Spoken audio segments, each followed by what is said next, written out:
it's Jennifer here from Blackthorns Botanicals with your very belated Witchy Hall for February 2024. Sorry. Mostly, the reason it's so delayed is that for whatever reason, when I recorded it originally, my audio went off because there was a glitch with the internet. So here we are. Unfortunately, there are a few things that I had included in that one that have since been used. So anyways, without further ado, I'm going to get into what I have for this month. And let's dive right in. So I usually start with crystals. So if you've watched my Witchy Hall videos before, you are no stranger to my love for Labradorite. This is Labradorite. This is a tower that I got. If you've watched my Witchy Hall videos, you're no stranger to my obsession with Labradorite. And this piece has a dragon carved in it. It's like a relief, so it's got some texture to it. And then this one is a little lion face. Ooh. So I love Labradorite. It's got a really, depending on piece, I like the flashy pieces that has the more blue flash. There are some purple flash ones too that are a little more lighter gray. But as we know, Labradorite is good for sleep, dream work, psychic abilities, third eye, crown chakra, intuition. It's good for sleep, probably even if anything sleep related like nightmares, stuff like that. So I use that one a lot. I just picked these up the other day. I'm only going to show you one because they're fairly huge pieces of raw black tourmaline. And in a video that I'm recording after this, these are going to be used for part of my protection warding. So we have that. Next we have I'm used to doing this at my desk, so I have my little thing up here now that has my notes on it.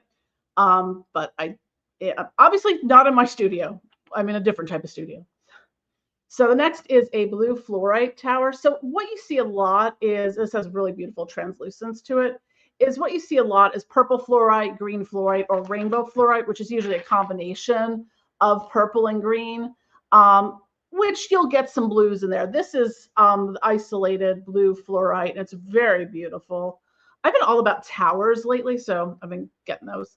Blue fluorite's good for spiritual awakening, third eye chakra, so it's also gonna be good for intuition. I think of the blue stones more for like throat chakra, so like communication, speaking your truth, that sort of thing. It's very calming because it ameliorates chaotic energy. It has not ameliorated my chaotic energy, but you know, I wasn't really trying. So, and next, actually, before I get to that one, I picked up some purple agate tumbles. They're really pretty. It's almost like a deeper, richer kind of more opaque and solid color amethyst is what it looks like. And purple agate is good for the crown chakra again, psychic abilities, dream work, also good for resilience, balance, and harmony. It's always interesting when I pick up crystals is I'll notice that there's a theme. Like recently I've been picking up a lot of blue crystals. Sometimes I'm just drawn to anything that is like heart chakra related too. So that's one thing to pay attention to when you're buying crystals is if you're just randomly buying something, like you go into a store and you're like, "Ooh, this is pretty. This is coming home with me." Sometimes there's a theme, and when you start looking into that, you'll be able to start seeing those patterns emerge. I also got some titanium quartz hearts. So these are clad with titanium. They've got a really pretty kind of opalescent, iridescent sheen to it. It's interesting when I hold it up because they just look like normal quartz hearts, the way the light was hitting them. But the titanium adds an element of strength, mental activity, and fortitude. The quartz magnifies the healing energy and clears and cleanses the chakras. So That is a good one. And I think lastly on the crystal front, guess what? Another tower. And this is fire quartz. Sorry, didn't be giving you the finger the way I'm holding this. It's interesting because this one, it almost looks, once you start working with a lot of crystals, this to me, like it could be a type of agate. It looks like carnelian, fire agate, anything in that. But this is actually fire quartz. And this is one that's good for helping with like trauma healing. It's good for, finding your authentic self, brings hope and joy, and it encourages, enthusiastic approach to life and whatnot. It's good for manifestation of one's dreams, often used in building self-confidence or overcoming fears. This one is one of the ones I actually keep this in my office. So I do where I work for what I do with making products, fulfilling orders, and all that fun stuff. I have a lot of crystals around. I have like a little altar space, like a little mini altar. I'll have to do a tour sometime. It's on like a petrified wood slab, so it's a very sizable one where I keep like various candles going throughout the day and offerings and things like that. So next, I did use a couple of the candles that I had originally put in the first video that had no audio. I thought about overdubbing it, but I just figured it would look stupid. So this month, I've actually used this candle before. This is a protection candle. I think the brand is called Lily of the Valley, but don't quote me on that. Or maybe it was no, you know what? I think it was, I have a one that I'm working with, and it's in my bedroom. Higher Self and Intuition, and it says Lily of the Valley, but I think that's the scent. I don't know the brand of this, but this has clove, eucalyptus, rosemary, pine, and the crystals, black obsidian, black tourmaline, hematite, and terminated quartz. So I haven't started this one yet. I just picked this up. And what else do we have here? So, this one I picked up in Lieutenant Kindred Spirits. This I picked up at the Whitehall shop. They do also have one out in, I think, Center Valley, Handmade Mystic, and I believe this is one of their candles that they make. It is a Evil Eye Crystal Intention candle made with natural soy wax. Very pretty. It's got the little evil eye stuff on it. You might sense a theme of that with some of the things I've gotten recently. And I'm in the process of warding my house, and one of the next videos I'll be doing is on like making protection jars. I'm not, and I did cover a little bit of it in the video, the Goetia Pathworking series video on Vassago. So this is my little, tell you what it looks like. If I had to guess the crystals, I would say blue chalcedony and blue lace agate. And what's next? Oh, and I discovered, I think it's called Botanica Shango. It's in Allentown, but I picked up a Santa Muerte candle. It's interesting. It's one of the rainbow ones, but it's like each little thing. Whoop, I just pulled out the wick. Each one is like its own little hockey puck. It's not all one. Because like sometimes like you'll see the 7-day candles. Oh my, I think I have another one back there where it's just all one. So this is like interesting because they're all little hockey pucks. Over there. Do I have more? Did I have more candles? Probably. I think of this variety. I worked one that was like a hex breaking, uncrossing one recently. I don't remember what else. So, anyways. So by the way, I've been vending at events again, so that gives me opportunity to occasionally pick up some awesome stuff. So I don't have everything I picked up, because like I said, I did use some of it. So this is from Gnostic Apothecary, and I've never seen these before, but they basically are incense papers. So each one, I'm just going to take, what did I get? Cyprianus, so that's for Saint Cyprian, and one called Goth, because, hi, have we not met? They're fairly small, but what I love about that, so each one of these is like it's a scented paper. It's kind of perfumey. This one smells like my grandmother, actually. must be like something perfumey in it that reminds me of her. So what I think is really cool about these incense papers is think about, you know, draw a sigil on here, draw your petition intention, then you burn it. And it smells nice. So these are really cool. I also had, you know, those like the small candles that are kind of like have all the herbs and stuff on the outside. I had one that they did. I think it must have been for prosperity because it was green. And I had, I think their Fortuna bath salts and their Sea Witch bath tea. Those have been since been used. You might say, hey, Jen, you make your own bath and body products. There we go. You make your own bath and body products. Why buying other people's? Because I'm tired of my bath and body products sometimes. So it's just nice for me. Though I like experiencing what other people make too. So as you know, we've been doing the Goetia Pathworking series, and so I have from Goetic Impressions the Vassago medallion, and they have the Pinnacle of Solomon on the back, and this is the one for Gamigin or Samigina.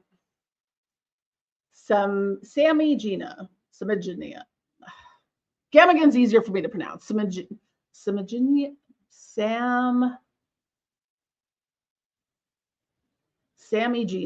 Samigina. I don't know. Anyways. So that's the other one. It's kind of cool because they're both, the sigils are very, to me, kind of a little bit visually similar. So anyways, you'll see the Gamigin one coming up again soon. What else do we have? Oh, like I said, I've been working with some evil eye stuff. So I picked up a couple, like these are just sort of like the glass pieces. These are also going to be part of my warding. And I picked up a couple. These I got at the local metaphysical shop, Kindred Spirits. There's a little tree with the evil eye stuff on it. And then this is an owl. I actually have a small owl one that I use on a necklace. But yeah. So these are just going to be kind of part of my decorative wording for my house. Let's see. I'm going to show you this just right here. You can probably see a little bit that it's glowing. I'm going to give you a close-up because it's not going to glow once I get close up. This is a uranium glass rose that I got recently. And what's if you've watched these videos before, I'm obsessed with vintage glass. So this uranium glass is UV reactive, so I do have a small black light on my altar. And speaking of vintage glass, tonight we are drinking out of marigold tumblers of the Carnival glass variety. I don't know the pattern on this; it's a little different, but anyways, I'll probably do a special edition one on vintage glass because I use a ton of vintage glass in my ritual. And just in impersonal things as well. So, and it's really pretty. So,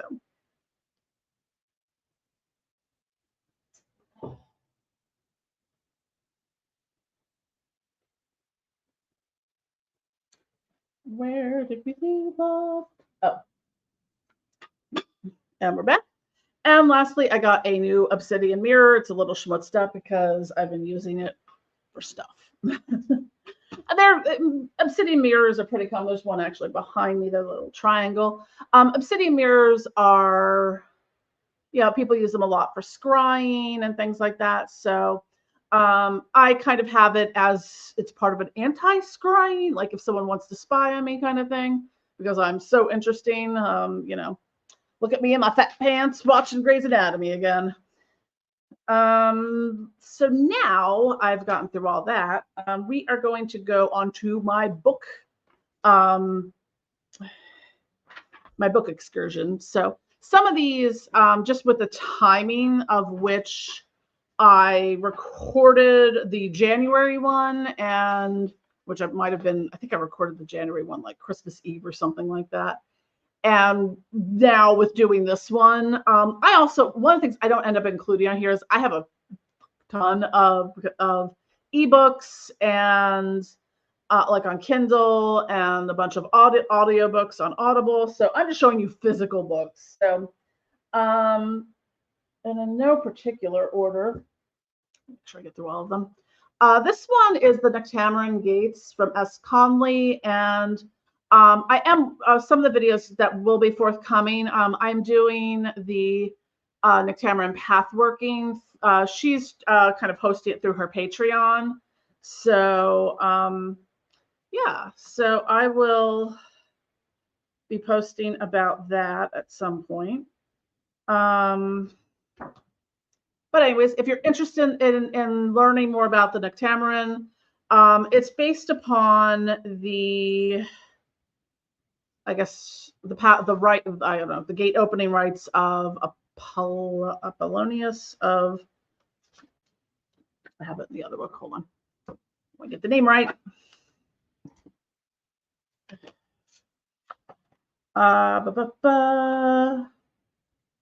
So it comes from Alpheus Levy's Transcendental Magic, but it's the Nuctemeron of Apollonius of Tiana. Make sure I got the right thing. There is also, if you're doing like the pathworking, she does also have a workbook that you can use for it, which is really helpful. So I've really been enjoying working with this because you're working with the Djinn, and this was my first time working with the Djinn. So hopefully, I'm hopefully going to be able to get through the recording of the first and second gate tonight. So, you know what? I made coffee and I completely forgot I made coffee, and my coffee's been sitting in there for like an hour now. That's what happens. So while on the subject of S. Connolly, I also have the Book of Agares, which is a little, you can see it's a little schmutzed up. If you want to learn more about the Book of Agares, check out our video on Agares from the Goetia Pathworking series, because it's got the entire ritual in there and all the stuff I did for that. There's also Goetic Demonolatry from Ellen Purswell. This is one that was in like the recommendations from S. Connolly. It's you know, you're working through the different it's just a different perspective on some of the Goetic Demonolatry. But what I found fascinating about it is there's the demonic divinities in here. So you have, each one represents a different thing. You have the whole, air, fire, water, earth, or earth, water, negative polarity, positive polarity, life/creative, death/destructive. So within that, you have the 9 demonic divinities are Satan for the all, Oriens or Urians is air, but you can substitute Lucifer or Lucifuge. Amaimon is fire. You can substitute Furious or Asmodeus. Payman is earth. You can substitute Belial or Baal. Agen is water, and you can substitute with Leviathan or Dagon. So for those ones, like I do Lucifer air, Furious fire, Belial earth, and Leviathan for water. So Andromalic is the negative polarity, Astaroth is the positive polarity, Belphegor is creative/life, and Lilith is destruction/death. So it's just an interesting, you know, another kind of, I don't know. I like to read all the things. That's just how it's just how I roll. So one last one from S. Connolly. This is the Psychic Self-Defense and Protection Magic for Demonolators. I'll be talking about this a little bit more in depth when I did some of the protection stuff. I think I did mention it in the Vassago Pathworking video from the Goetia series. And on whim, because I want to learn more about local lore, I picked up some books about where I live. So we have the Haunted Lehigh Valley, and these you can get in like, I think I got these in Barnes and Noble. So Bethlehem Ghosts, Supernatural Lore of Pennsylvania, and the Witches of Pennsylvania. I love the fact that the cryptid of Pennsylvania is called the Squonk. Look at the lore on this. It is amazing, and it is so like the most Pennsylvania thing. It's this ugly, like kind of mole ratty looking thing that like cry like is a cryptid that it just cries about how ugly it is. I'm like, that is so Pennsylvania. So lastly, these were Christmas gifts from family members. So keep that in mind. They didn't buy me any books on demons, but they give me some witchy shit. This is actually my second copy of this. This is Blackthorns Botanical Brews by Amy Blackthorn. Amazing author, good friend.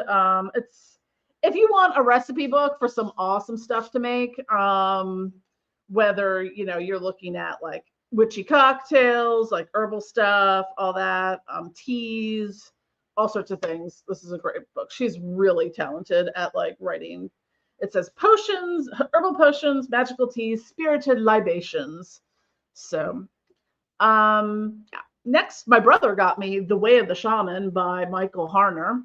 And what I like Michael Harner's work, like when I talk about shamanism, I'm talking about core shamanism, which was developed by Michael Harner, Sandra Ingerman, I think Lynn Roberts as well.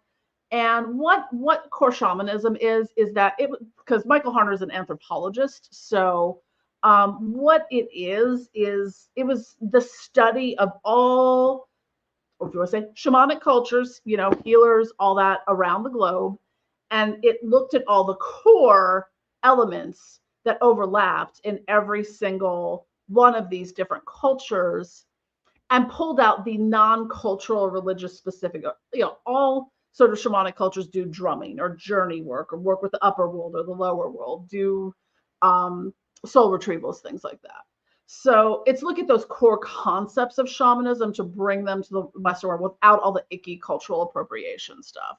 So I've read some of his other work, as well as I think I've read most of Sandra Ingerman's work at this point. So I just wanted to kind of add that into the mix.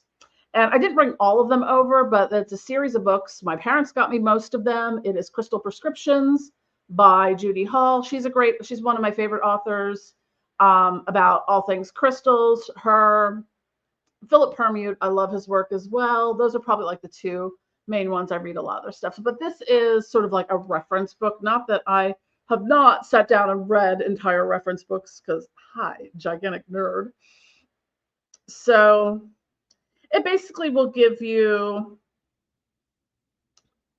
okay, what crystals do we want to improve concentration? Green tourmaline, carnelian, magnetite with lodestone, red jasper. So there's I think 8 volumes of it. So, well, that's interesting. So for martyrdom, you can use Larimer, lapis lazuli, and I don't know. It doesn't give me any explanation. That's very interesting. I mean, it's got metaphysical stuff, and then it's got more standard therapy like malaria, blue lace agate, iolite, and turquoise. So that's most of the books. The last thing I believe on the list, yep.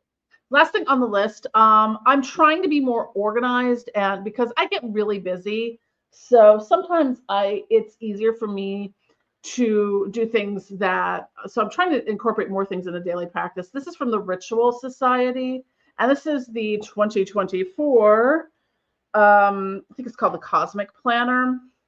So what it has, I'll go over stuff I've written, but there's different, as you move into different seasons, we're going to be in the Pisces season soon. So it gives you little worksheets like, what are your accomplishments? What are your lessons learned? What are you manifesting? What are you changing? And then every week has a little structure to it. So you'll be doing like your affirmation for the week. You pull a tarot card every day and then write out what you're grateful for, what you're proud of, and what you're manifesting. So I like these. I also use their monthly workbook journals. It's all astrological based. There's little rituals in it. This is just for me sometimes to like get myself like to do something I wouldn't normally think about doing. And I'm always a fly by the seat of your pants person when it comes to the Sabbath. So they also do some Sabbath workbooks. So I just did like the Imbolc one for this month. I guess Astara will be coming up next month, and then Beltane soon. So anyways, so apologies for the lateness and whatnot, but Anyways, that's our Witchy Haul for February 2024. Don't forget to click like and subscribe. Follow us on social media. Sign up for our e-newsletter because algorithms suck, y'all.